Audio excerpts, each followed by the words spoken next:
After more than 4 decades of helping filmmakers in this province, the Saskatchewan Filmpool Cooperative is closing its doors for several months. Like a lot of arts organizations across Canada, the cooperative says it's been struggling financially and needs some time to regroup.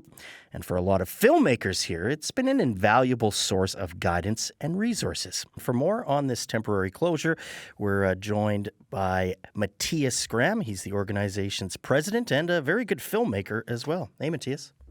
Hi, thank you so much for having me. Matthias, why is the film pool closing its doors temporarily?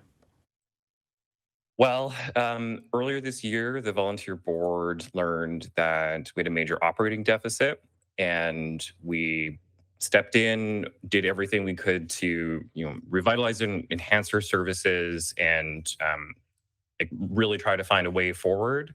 But in the end, this temporary closure is necessary to make sure that we're good on our commitments for the rest of the year, and give us a pause to work with a strategic planning consultant, Ivy and Dean in Regina, and really like come back together like to our roots as volunteers and plan the next few years for the organization as we approach our 50th anniversary in 2027. Why have things been so tough? Well, I think like a lot of arts orgs, it's harder now. The the challenges of running and generating revenues, like to compensate for closing programs. For example, the Canada Council for the Arts Strategic Innovation Fund closed. That means we now have to generate our own revenues for equipment maintenance and stuff. And then this is the kind of thing that takes time and really clear strategy. It's like it's something we can't just fix overnight. So yeah, it's an opportunity to really reset and make sure we're meeting our mandate and serving our members and the community at large. Well, and filmmaking is very expensive work. How has that helped so many filmmakers in this province? Yeah, that's it. And that's the central idea, right? Is that here it's a member-driven organization.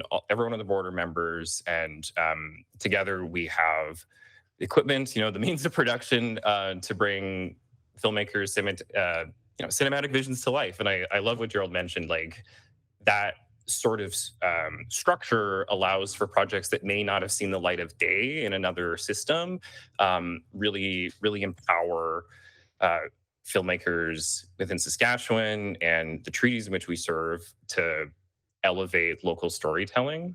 And it's really important because like we deserve to see and believe in ourselves on screen too. Well, and like I said, I've seen a couple of your short films, and it's beautiful work. How has the film pool helped you get to that point? Yeah, I mean, I came out of film camp as a teenager. That was like 15 years ago now. So, and I think I'm not the only one. Like Gerald mentioned, like we all have some kind of story about how we walked into the film pool and came out inspired.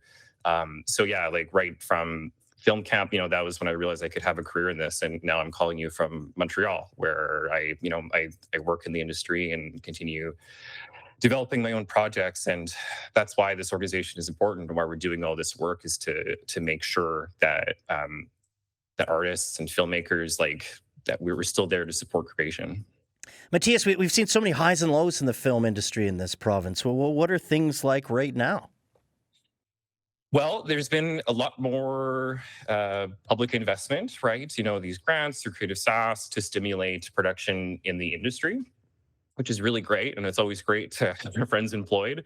The Where I think the film pool fits into all this is that the film pool was founded before the industry, right? 1977. Our 50th anniversary came at 2027, and the like through these highs and lows, the organization has persisted, and it's a temperamental business, and having a space and the production resources to ensure that local stories still get told, regardless of the ups and downs in the industry, like that's something that we really hold close to heart. I mean, it's great to have a big old LED wall, but do things like the struggles you're going through concern you for the future of filmmaking? Yeah, there's a lot of challenges, like how to get things seen, how to really connect with Saskatchewan audiences. This thinking of our culture is something that we invest in and create for ourselves, right? Not just as a service industry. That's something that's really critical, and I think a point of struggle for our organization as well. So, Matthias, what are you going to be doing to make sure that the film pool does come back next year? Yes. So the over the next 6 months, we're working with Ivy and Dean, who's worked with a lot of other nonprofits and artist run centers across Canada to really establish a clear strategic plan to chart a path forward in our current context. And then we work on bringing in our next directors, like with this kind of clear strategy in mind, and we resume services again and start supporting filmmakers in a sustainable operating model, right? Where we have some independence and and can really build to our 50th anniversary. Well, you're still a young filmmaker, Matthias, but any advice for younger people who are maybe hearing this and they're not sure they want to be filmmakers, but they hear that it can be tough?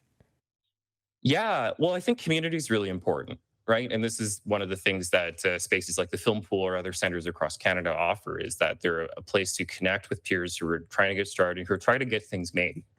But that's often the hard thing, right? And I really encourage anyone listening to this who has ideas for volunteer programming or production services or skill sharing workshops. The board's very interested in hearing those requests. So we hope people reach out. Well, we look forward to an update next year. And Matthias, keep in touch next time you have a film coming out. Sounds good. Thanks so much for having me on.